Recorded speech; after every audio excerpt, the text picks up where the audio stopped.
تو اللہ تعالیٰ فرماتا ہے کہ میں ان کے لیے ایسا فتنہ پیدا کروں گا جس میں صاحبان عقل و دانش، یعنی جو لوگ اس قوم کے اندر فہم و فراست رکھنے والے ہوں گے، وہ حیران اور ششدر رہ جائیں گے، پریشان ہو جائیں گے، یہ کیا ہو رہا ہے۔ حضرت ابو امامہ رضی اللہ تعالیٰ عنہ اس حدیث کے راوی ہیں، کہتے ہیں رسول اللہ صلی اللہ علیہ وسلم نے فرمایا، لوگو اس وقت تمہارا کیا حال ہوگا جب تمہاری عورتیں حدود سے نکل جائیں گی، تمہارے نوجوان نافرمان ہو جائیں گے اور تم جہاد چھوڑ دو گے۔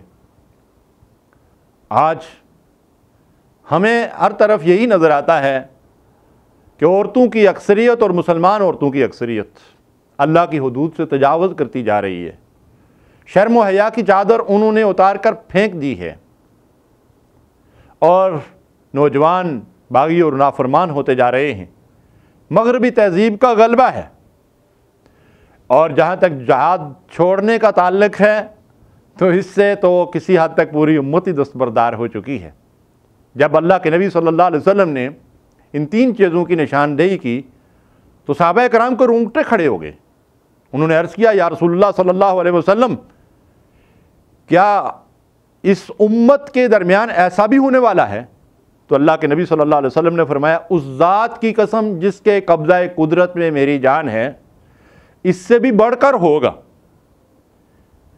تو صحابہ نے عرض کیا، یا رسول اللہ صلی اللہ علیہ وسلم، اس سے بڑھ کر کیا ہونے والا ہے؟ تو اللہ کے نبی صلی اللہ علیہ وسلم نے ارشاد فرمایا، اس وقت تمہارا کیا حال ہوگا جب تم امر بالمعروف اور نہی عن المنکر، یعنی برائی سے روکنا اور نیکی کی دعوت دینا، جو اس امت کا فرض منصبی اور مقصد وجود ہے۔ فرمایا رسول اللہ صلی اللہ علیہ وسلم نے، تم یہ کام چھوڑ دو گے، تم دوسروں کو برائیوں سے نہیں روکو گے اور نیکی اور بھلائی کی دعوت نہیں دو گے۔ صحابہ نے عرض کیا، یا رسول اللہ صلی اللہ علیہ وسلم، کیا ایسا بھی ہونے والا ہے؟ وہ تو حیران اور پریشان ہو گئے کہ کیا مسلمان، امت مسلمہ نیکی کا حکم دینے اور برائی سے روکنا چھوڑ بیٹھے گی؟ انہوں نے عرض کیا، یا رسول اللہ صلی اللہ علیہ وسلم، کیا ایسا بھی ہونے والا ہے؟ اللہ کے نبی صلی اللہ علیہ وسلم نے ارشاد فرمایا، اس ذات کی قسم جس کے قبضہ قدرت میں میری جان ہے، اس سے بھی بڑھ کر ہونے والا ہے۔ صحابہ نے عرض کیا، یا رسول اللہ صلی اللہ علیہ وسلم، اس سے بڑھ کر کیا ہونے والا ہے؟ اللہ کے نبی صلی اللہ علیہ وسلم نے ارشاد فرمایا، اس وقت تمہارا کیا حال ہوگا جب تم معروف کو منکر اور منکر کو معروف سمجھنے لگو گے۔ صحابہ نے عرض کیا، یا رسول اللہ صلی اللہ علیہ وسلم، کیا ایسے دن بھی آنے والے ہیں؟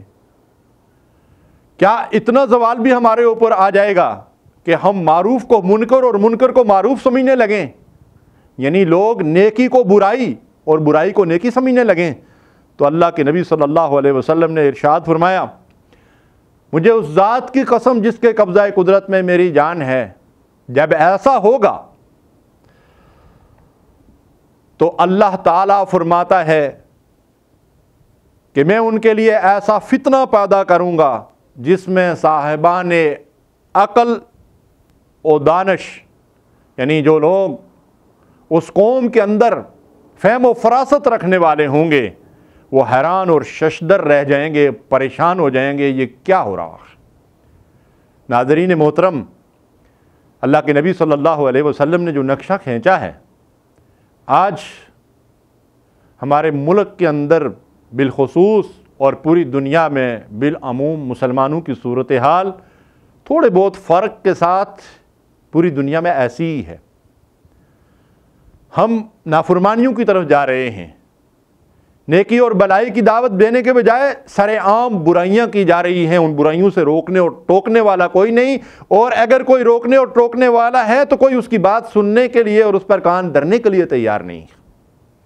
ایسے حالات میں فتنے اور فساد آئے دن نئے نئے انداز میں ظہور پذیر ہو رہے ہیں۔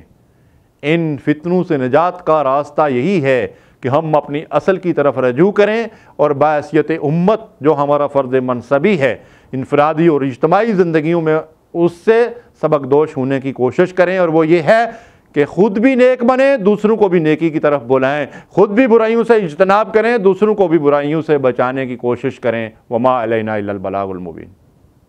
اللہم صلی علی سیدنا محمد وعلی آلہ وصحبہ